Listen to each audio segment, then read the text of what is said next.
Hello everyone, I am Dattatray Nikam.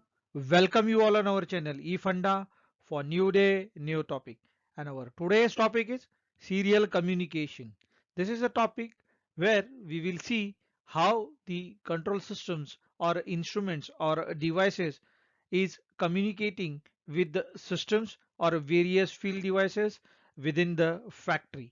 And if you are new to our channel, then please visit to our channel eFunda and watch all the videos created related various topics of engineering, fundamental, instrumentation and control engineering deliverable, telecommunication engineering, procurement engineering, and project and career and many more including the renewable energy sources.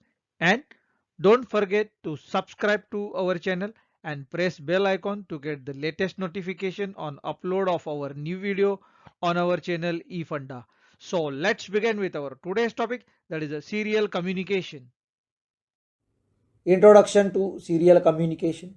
Serial communication is a combination method that uses one or two transmission lines to send and receive the data, and the data is continuously being sent and received one bit at a time. There are several types of serial communication depending on the type of transmission and mode and data transfer. One can refer to the picture where one will see how the control and monitoring center is sending the data to the factory and subsequently to the automation or controlling devices. Two transmission modes are as a simplex, half duplex and full duplex type. Two broad type of serial communications are synchronous and asynchronous. There are a very large number of different substandards or standards and the protocols for communication ranging from a very simple to seriously complicated protocols. It is also important to match the right protocol with the right kind of application. Universal, that is a USB, is a universal serial bus, and Ethernet are a couple of more well-known computing serial interfaces. Examples of the serial mode transmission, which includes mainly the connection between a computer and a modem using RS-232 protocol. There are also higher speed interfaces. You are probably aware or familiar with likes of Ethernet, USB, Firewire, HDMI and Thunderbolt.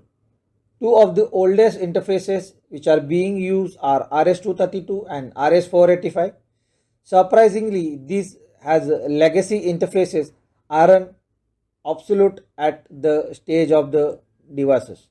Both are still used in a variety of the application, and one of the application you can see in another picture where one can see the Ethernet interface is being used at the truck terminal where RS-232 is being used for the communication or the data transfer for the weighing bridge as well as the other devices which are connected to the factory automation services.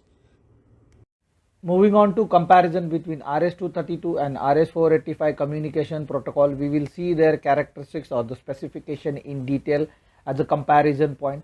First point is the name, recommended standard RS-232, recommended standard RS-485. Second is the configuration. Under RS-232, full duplex, it can transmit data in both direction over a single carrier at the same time. Whereas RS-485 half duplex, it can also transmit in both direction but not simultaneously. Third is the logic relationship. RS-232 has a negative relationship. That means logic 0 corresponds to plus 3 to plus 15 volt and the logic corresponds to 1, that is a negative 3 volt to negative 15 volt. RS-485 has a positive logic relationship. Logic 0 corresponds to minus 6 volts to minus 2 volt and the logic 1 corresponds to plus 2 to plus 6 volt. Fourth is a voltage system. RS-232 has a voltage level based, whereas RS-485 is a differential type. Fifth, number of drivers and receiver.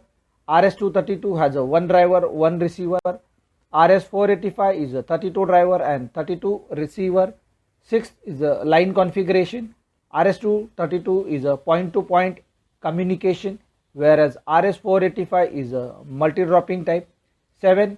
Max operation distance or the cable length.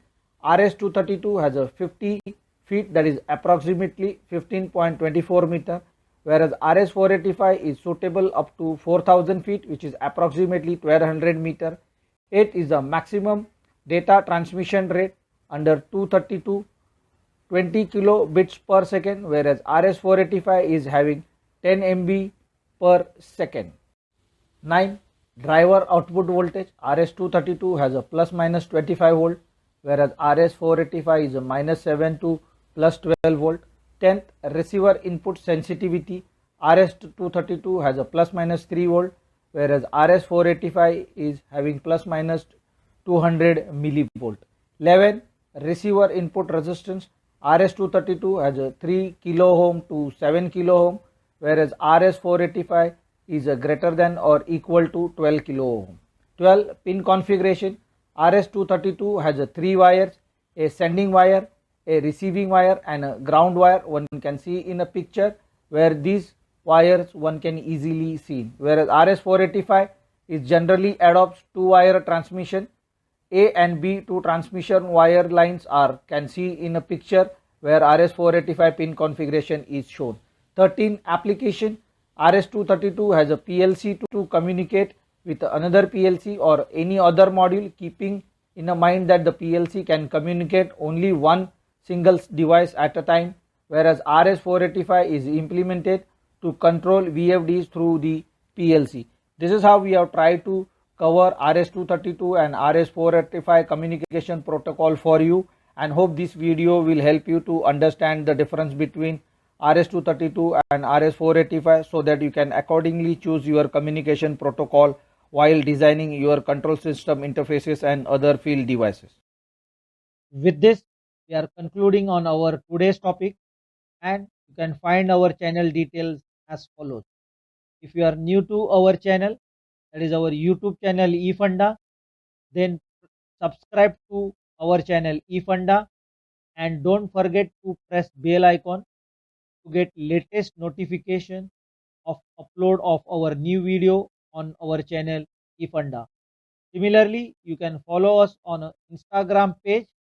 Similarly, you can follow us on our Facebook page as well.